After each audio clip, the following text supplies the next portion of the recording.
Put your right hand over your heart. Ready, begin. I pledge allegiance to the flag of the United States of America and to the republic for which it stands, one nation, under God, indivisible, with liberty and justice for all. You may now be seated. Welcome back to Thoughtful Thursdays. This week's topic is staying organized during distance learning. Please watch this short informational video with tips about how to stay organized. In this video, we're going to be showing you how to stay organized for distance learning. Since you may not have the in-person contact with your classes as you may be familiar with in school, you'll have to keep yourself on track and accountable. You're going to be managing a lot on your own, so I hope you'll find these organizational tips helpful for you. Remember, you've got this. Here are the 4 tips that we'll be taking a closer look at. Number 1, create a workspace. Number 2, time management.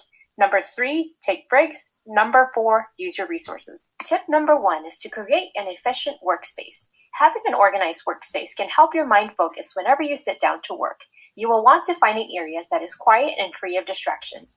This should be separate from your bed and not where you generally like to relax. Here's what you'll need: a laptop or a desk or a table, a chair, something to write with like a notebook, paper, or pencil, and headphones if you have any. Find a spot that allows you enough space to take notes, either on your laptop or by hand. You may want to consider working on a table or a desk where you could be seated. Both your table and chair should allow for good posture. The chair should be comfortable to allow your feet to rest on the floor. Another thing to keep in mind is to eliminate any distractions like your phones or TV. Put your phone on silent, airplane mode, or turn it off. Keep your phones away from your work area. Don't play anything else on in the background like Netflix because it will be really tempting to get consumed and lose track of time.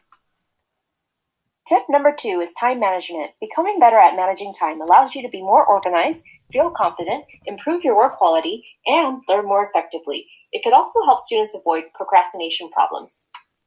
To help you manage your time, you'll want to build a schedule. You could write or type your assignments and activities somewhere you could visualize in one place. This will keep you from having to juggle between many courses.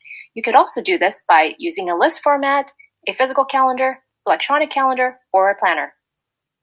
When you get information about when an assignment is due, make sure you write it in your schedule. This will help you keep track of what is happening in your classes and assignment deadlines. You don't want to rely on your brain to remember everything because you might forget. You could also use your calendar to add in reminders of when to start your assignments. While it may be tempting to wait until the last minute to do your assignments, you should try to have things completed earlier to allow more flexibility.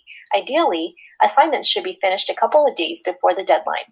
You may feel less stress knowing that your assignments are completed before the due date to give you some flexibility in case something comes up. In this example of my weekly schedule, I have my teacher's office hours at the top. This will help me remember when I could drop in if I need to ask questions or need clarification. I also place my class meetings and class assignment deadlines. This will provide one central location to visualize what is coming up so I can plan accordingly. As you can see in my weekly schedule, I included my morning ritual of getting up at 7:30, washing up, making my bed, eating breakfast, and checking my class updates and messages. Having a routine will help you start your day and can have an impact on how productive you are. The next thing you'll want to do is decide what you will do and when. You will want to plan ahead and work on these assignments early so that you don't end up procrastinating.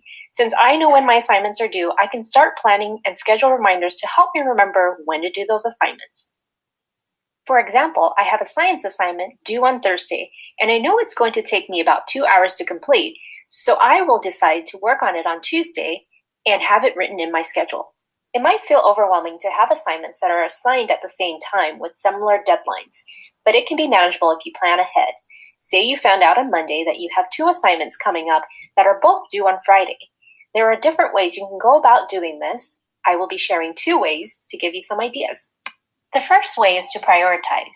You could start by prioritizing which task is going to take you the shorter amount of time to get that assignment out of the way before tackling the larger assignment, or vice versa.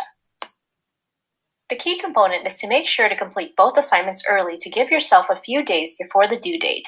This allows you some flexibility to review, make changes, or if you run into technology issues before you submit. The second way is to break down your assignments into smaller parts.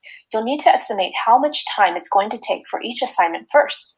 If it's going to take you about 3 hours for each assignment, you should schedule 1 hour each day to work on each assignment. If you start both assignments on Monday, you'll have the assignment completed by Wednesday. Just don't forget to review your work and make edits before turning it in. When you break up your assignments in smaller pieces, it will feel more manageable to do rather than cranking it all out in one setting. Tip number 3 is to take breaks. Remember to take scheduled breaks when you're working. During these breaks, you'll want to figure out what you might do, whether you'd like to get some fresh air, listen to music, draw, or eat a snack. As you can see in the schedule, there are a few breaks scheduled in for 15 minutes to allow me some time for a snack and to rest my mind. Make sure to eat breakfast, a brunch snack, and lunch just like you would be doing during school. Eating is crucial for your health and well-being, especially providing you with energy to stay productive. It might be easy to lose track of time and overwork, so using a timer can help you stay focused and transition. For example, if you plan to work on English for an hour before you start your science project, set a timer for 60 minutes. When the timer goes off, move to your next task. You'll want to set another 60 minutes for the second assignment. You should also use a timer for your breaks. It's easy to get distracted and consumed into your breaks, so the timer is a good sign for you to get back to work and use your time wisely. Tip number 4 is to use your resources. We understand this might not be the ideal way we want to learn, but this is temporary and might take some time to adjust. Even though we may have a physical distance, we are still here for you. One way to help is to stay connected with your peers, teachers, counselors, and school staff. Don't hesitate to reach out.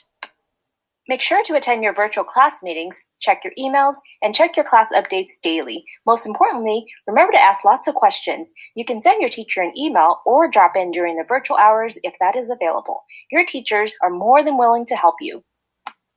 In order to be successful with these tips, you need to make it your daily routine and stick with it. This will help you create a calmer, more efficient start for your remote learning. I guarantee you that staying organized will increase your chances of staying on top of your classes. If these strategies don't work for you, make sure to find a system that does work for you. Don't give up. Keep trying. We believe in you and know you can do it.